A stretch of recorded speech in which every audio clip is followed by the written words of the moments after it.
Hi, Thomas Piers-Lindo, Grassroots. Nice to meet you. Thank you very much for taking the time to speak with us. Of course. So, Thomas Maurer here. Have I pronounced that correctly? Yeah, Thomas Maurer. I like your pronunciation better. Okay, excellent. So, Tom, we've asked you to sit down and talk to us because you've got a fantastic story. Growing up originally in the United States and then moving over to England. So, I think it would be great for our readers and listeners to hear what you've got to say. So, first of all, whereabouts in the United States were you born and where did you live? I'm from San Diego, California, the best place in the United States in my opinion. Fantastic. So it's a great place. It's a great place to grow up and definitely good fun. And when did you leave to come to England? I've been here just over a year now, just past the 1 year anniversary. So I've been here for a good amount of time and I've enjoyed every second of it. It's had its trials and had its ups and downs, but it's just been an amazing journey. So I'm very grateful. Really good to hear. So Thank you.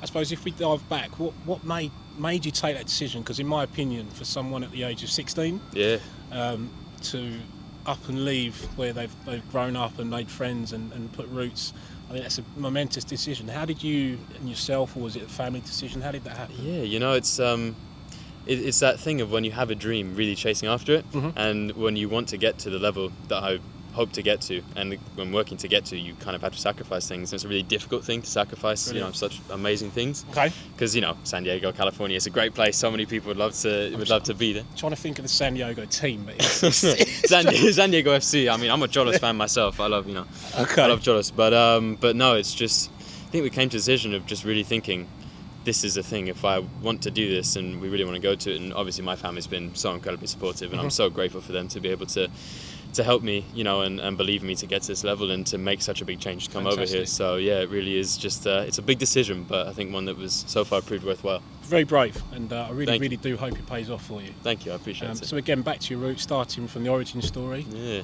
What is your first football memory? What was it like growing up at home in the US with soccer? Yeah, no, it's not. Come on, it's not that. We don't do that. Okay, we're going straight football. We'll go with football, the real football. Excellent. Yeah, definitely. So what was your first football memory? First football memory, I can remember from a really young age. And San Diego, obviously, geographically is very close to Mexico. So we used to play a lot of Mexican teams. And I remember we had this one game of the back of the field was the international border wall. And we were doing warm-ups. Yeah. And I think I would have been like 7 or 8 or something like that of kind of my first, it was one of my first actual football games I was playing in.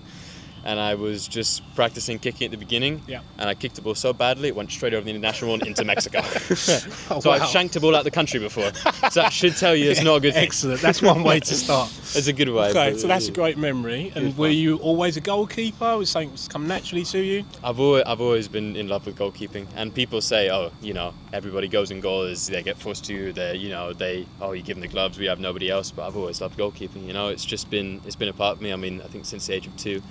I had my parents kick the ball towards me on the floor, and I would just throw myself at it. So it's crazy. I love goalkeeping. And I suppose the last question I've got about the States and football over there. I mean, talk to us. I mean, we're all here in Essex, growing up, looking at local football. Yeah.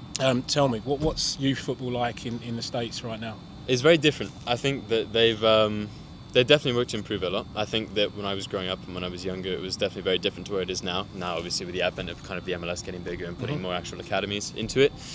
But it was very different. It's not quite any similarities, I feel like, really. It is, obviously, football is football, but just the world, the passion that they have here, and it's such a big thing. It's part of the culture in England. That's one of the things I love about it. But it's definitely a great experience. I enjoyed growing up in America. It's good fun. There's lots of good working. But a little bit better weather than here. Yeah, just a bit, just a tiny bit. But yeah, no, it's great. I mean, getting to play. We played a beach football tournament before. Just getting to play on the beach and be with your friends is one of the best things you could ask for. So I'm enjoyed it very much. So Tom, you've landed in UK. Did you head straight to Essex? I did head straight to Essex. I'm obviously half English. My mum's from Portsmouth, and I love Portsmouth. But I've really enjoyed being in Essex. It's very different to being down south. Kind of more. It's much less windy, which I've enjoyed. It's much easier to play football here. I was going to say the goalkeeper. That's for your bones. Yeah, no, definitely much easier. But no, I've loved Essex. I mean, I've been here, like I said, now for a year, and I've made friends here now. A lot of Essex boys, and it's such a great place. Really, the people are just to me amazing. Well, I'm glad you appreciate Essex in the way that you I love Essex. It's brilliant. Yeah, it's a great place. Okay, and talking about Essex, I mean, what was your first training session, and how did you find any differences with what you're used to in the States? Yeah, no, it was the first training session I did was actually with Southend. Okay. So a great club, love Southend. Definitely a bunch of good people there. I was with the academy boys there, and We have a Southend fan on the, do we? on the on staff as set. well. So, There we go. You're not going to like what I say later, but dear, brilliant. But yeah, no, so it was with Southend, and I remember the first training session that I had. I got out there, obviously met the manager, met the captains, and they kind of put my arms around me. And I remember the first kind of warm-up handling drill that we did. This one guy just came, I turned in for a shot, and he just, as hard as he could, right in my face, and I got my hands welcome up, to the game. and that was a welcome to Britain type of feeling. So, yeah, it was just the intensity, the level of it was insane. Mad. So it was definitely a change, a bit of a shock in a way, but after that, I just felt like that's how I knew this is what I wanted to do. And a lot of people say, how do you know what you want to do when you're getting hit in the face with a football as your welcome present? But the adrenaline rush, eh? yeah, exactly. Just that feeling. I just thought this is the reason I've come over here, and it's carried on from here, and here I am. So tell me a little bit more about that journey. So you started at Southend. So where else have you been, and where are you now, really? Yeah, no, definitely. I've it's been quite the journey. I've done a lot in a very short period of time, so I think back to it all the time. Obviously, started at Southend, was with them for a little bit of time, training with them, with their academy. Then I had a short spell at Billy Ricky as well, which was great. Okay. So I played Billy Ricky, one of their under-18s teams for a while, so that was good fun. Then I moved into, the only way I could describe it is basically just an intense training program in East London and Stratford. Okay. With this goalkeeper coach who really was basically just tasked with, let's get this American kid who's never played English-style football. Do we want a ready name for check? England.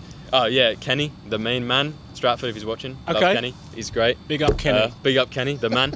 And yeah, so I worked with him all the way up to about December, and we just worked to try and get me to a point where we'd say, okay, now we feel that he's ready to go, be his best self into the future. Okay. And then so come December time, actually at the same sports fields that we're at right now, Sure. at the same place, the head goalkeeping coach of Ipswich Town FC, obviously at that time the Premier League still now, an amazing club, great people.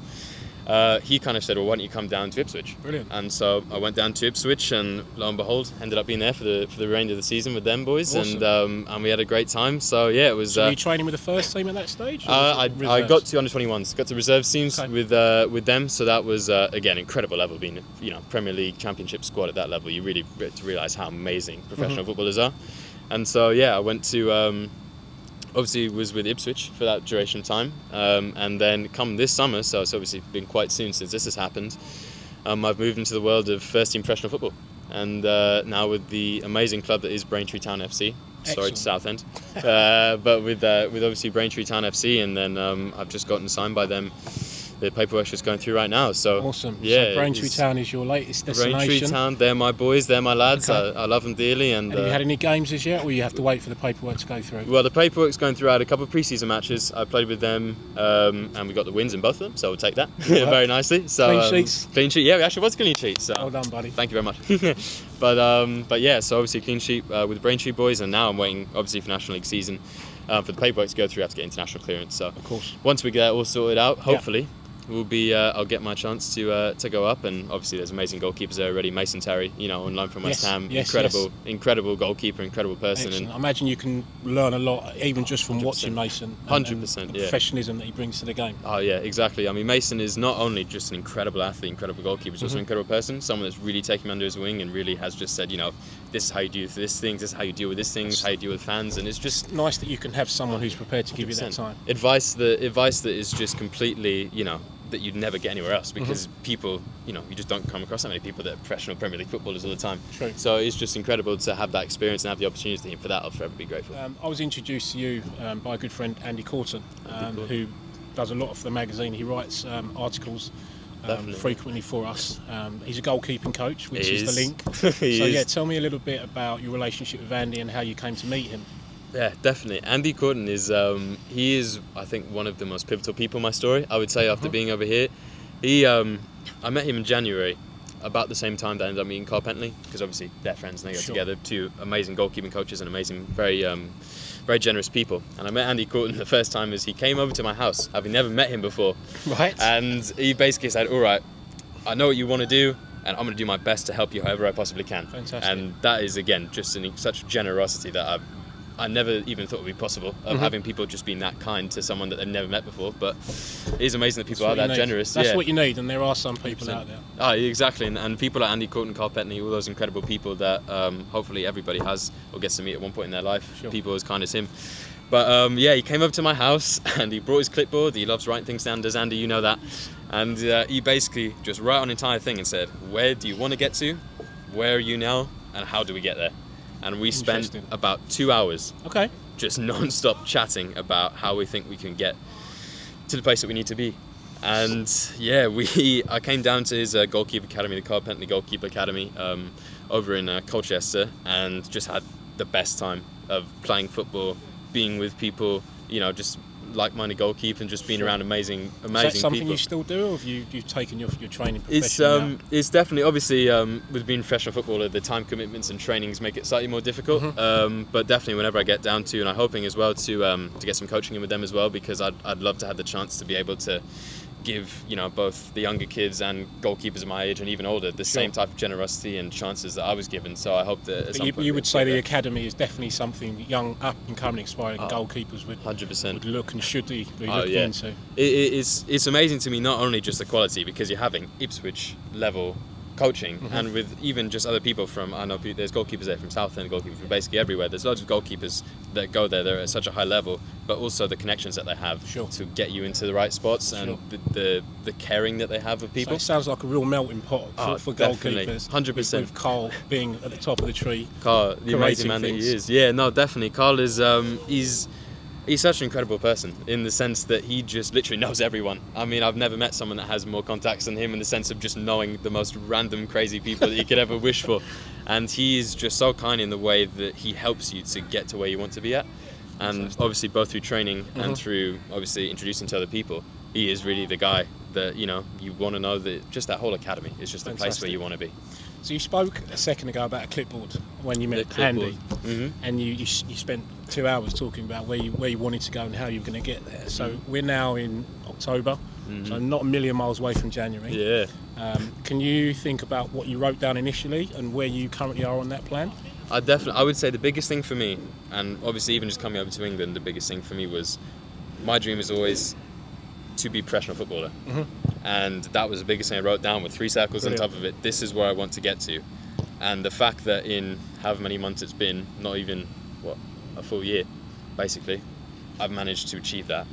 And that is again impossible to do without the incredible people that are around me, and also just an incredible journey to go on, to go from playing at not a very high level in America, kind of basically amateur kids level in America, to now going to professional football. Wonderful and story. It's incredible, really. Yeah. So Tom, 17 years of age, budding professional footballer, training daily. Yeah, training daily. Yeah, training daily.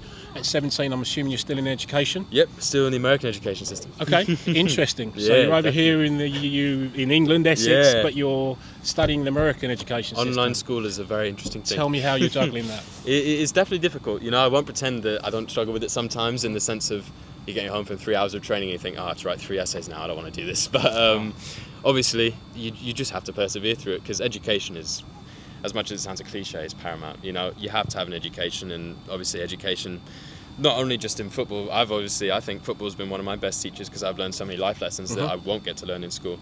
But I think school is really just, it's a difficult thing to balance it, because professional football is so, all-consuming. It's a very busy thing. It's a very busy life, and then, like I say, then doing essays and tests on top of that is difficult. But so do you have to travel back to the States to take exams? Or occasionally, I right now I'm on my last year of education in America. Okay. So we graduate high school at 18. Right. So once I finish high school, I obviously won't have to do this. But right now I'm doing a yearly to go back and take my exams.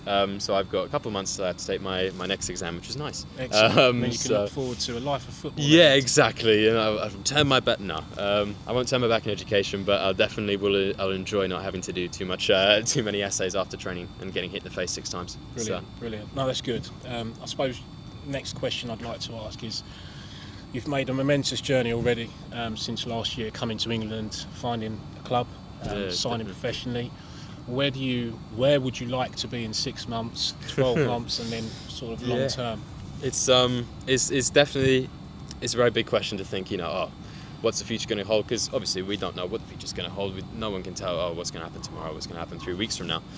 But I would definitely love to just keep working hard. I would love to keep, progressing. And right now, for me, Braintree has just been such an amazing club, allowing me to train and to kind of hone my skills at 17, where I'm able to in a professional football environment, playing professional football. So I'd love to keep working on that, to keep training and trying to get to the level that I want to be, which is at one point, whether it be Premier League, La Liga, Bundesliga, really, I just believe kind of, if you work hard enough, you're going to get there. Super ambitious. Yeah, really definitely. I don't shy away from it. I think that if you do work hard enough and you keep trying at your absolute best and giving it your all, it's impossible to fail, because the journey and the lessons that you learn on that journey, even say you don't get to it, the things you learn from it, take away from it, will just be golden. So definitely. Fantastic. Definitely, really good.